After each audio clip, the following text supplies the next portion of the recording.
corresponds to the original model of generative grammar laid out by Chomsky in 1965. A core aspect of standard theory is the distinction between two different representations of a sentence, called deep structure and surface structure. The two representations are linked to each other by transformational grammar. Extended standard theory, 1965 to 1973. The so-called extended standard theory was formulated in the late 1960s and early 1970s. Features are syntactic constraints, generalized phrase structures, XBAR theory, revised extended standard theory, 1973 to 1976. The so-called revised extended standard theory was formulated between 1973 and 1976. It contains restrictions upon XBAR theory. Jackendoff, 1977. Assumption of the complementizer position. Move alpha relational grammar. CA, 1975 to 1990. An alternative model of syntax based on the idea that notions like subject, direct object, and indirect object play a primary role in grammar, government, and binding. Principles and parameters theory, 1981 to 1990. Chomsky's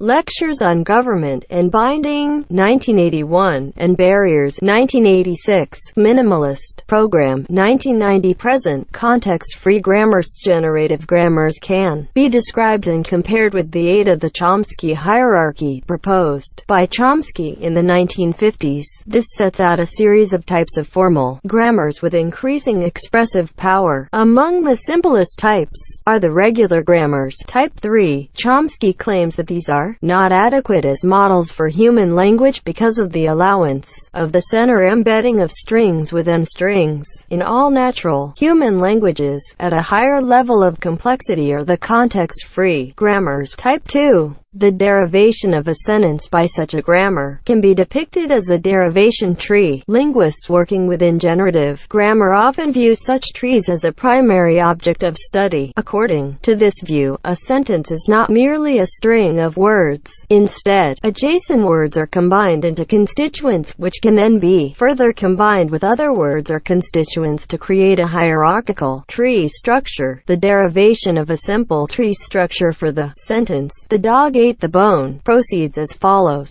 The determiner, the and noun dog combine to create the noun phrase "the dog." A second noun phrase "the bone" is created with determiner the and noun bone. The verb ate combines with the second noun phrase "the bone" to create the verb phrase "ate the bone." Finally, the first noun phrase "the dog" combines with a verb phrase "ate the bone" to complete the sentence "The dog ate the bone." Such a tree diagram is also called a phrase marker. They can be represented more conveniently in text form, though the result is less easy to read. In this format, the above sentence would be rendered as SNP, D the N dog, VP, V8, NP, D the N bone. Chomsky has argued that phrase structure grammars are also inadequate for describing natural languages, and formulated the more complex system of transformational grammar. Music generative grammar has been used to a limited extent in music theory and analysis since the 1980s. The most well-known approaches were developed by Mark Steedman as well as Fred Lerdahl and Ray Jackendoff, who formalized and extended ideas from Schenkerian analysis.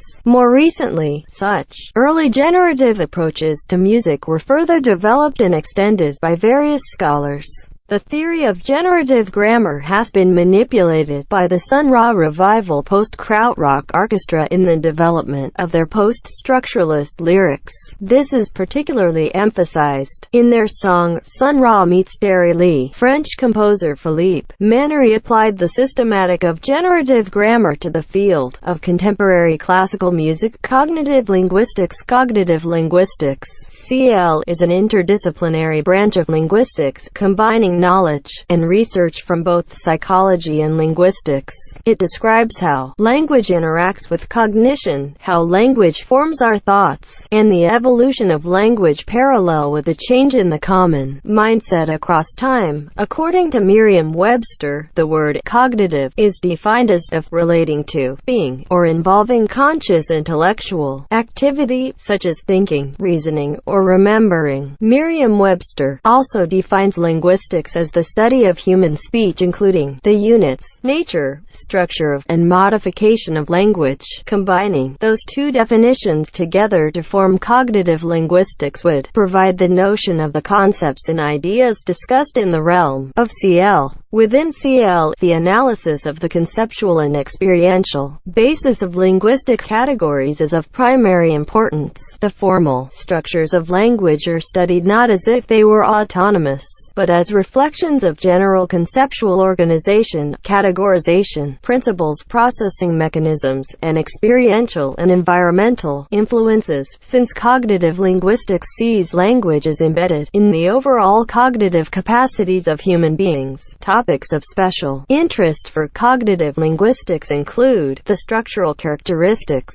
of natural language categorization, such as prototypicality, systematic polysemy, cognitive models, mental imagery, and conceptual metaphor; the functional principles of linguistic organization, such as iconicity and naturalness; the conceptual interface between syntax and semantics, as explored by cognitive grammar and construction grammar; the experiential and pragmatic background of language and use, and the relationship between language and thought, including questions about linguistic relativity and conceptual universals. What holds together the diverse forms of cognitive linguistics is the belief that linguistic knowledge involves not just knowledge of the language, but knowledge of the world as mediated by the language. In addition, cognitive linguistics argues that language is both embodied and situated in a specific environment. Cognitive linguistics is a relatively modern branch of linguistics. It was founded by George Lakoff and Ronald Langaker. Lakoff coined the term cognitive linguistics in 1987 in his book, Women, Fire, and Dangerous Things, one of his most famous writings. Lakoff had already previously written many publications discussing the role of various cognitive processes involved in the use of language. Some of these previous publications include The Role of Deduction in Grammar and Linguistics and Natural Logic. In 1975, he published the paper Cognitive Grammar, Some Preliminary Speculations, in which he also coined the term cognitive grammar. Soon after the field of cognitive linguistics had emerged, it was criticized by many prominent linguists. However, by the end of the 1980s, the field had attracted the attention of many people and started to grow. The journal Cognitive Linguistics was established in 1990 as the first journal specialized in research in that field. 3. Central positions. Cognitive linguists deny that the mind has any module for language acquisition that is unique and autonomous.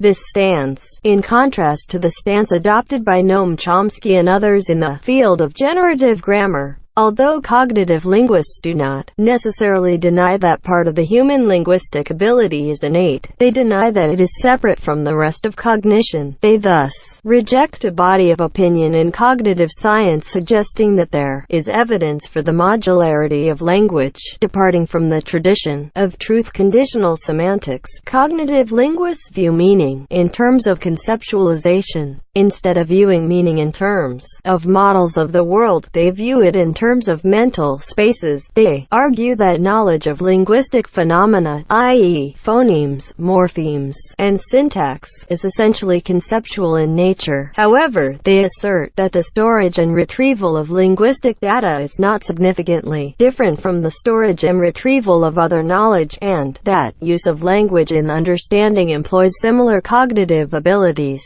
to those used in other non-linguistic tasks. 3 dogmas of embodiment. Cognitive linguistics suffers from 3 defective dogmas, which are the scope of much of the criticism CL receives. These 3 dogmas are from the hypotheses of embodiment engendered by CL. Embodiment as an eliminative reductionism. Sociocultural linguistics is an interdisciplinary science that conceptualizes the linguistics as a resultant of the interaction of language with social and cultural components. However, cognitive linguistics empirical methodology analogies somehow contradict this. Lakoff's neural theory of language asserted that cognitive linguistics is not cognitive linguistics if it ignores relevant structure about the brain, where brain structure imposes its superpositions, image schemas, and universal primitives onto language. The main objection to this concept is that the excessive focus on the brain structure, anatomically and functionally, will eliminate the socio-cultural theories of language. That is, because you are studying the brain outside its natural environment, embodiment is temporally static. This dogma complements the first one. We are live creatures. Our brain is a dynamic and organic organ, and the development of the brain across time is a critical factor in determining the brain functions, the structure of the brain, and the molecular processes that govern it. Brain functions suffer a lot of biological variabilities. It varies across aged children, adults, and aging brain. It varies in right-handed versus left-handed people, in certain injuries, and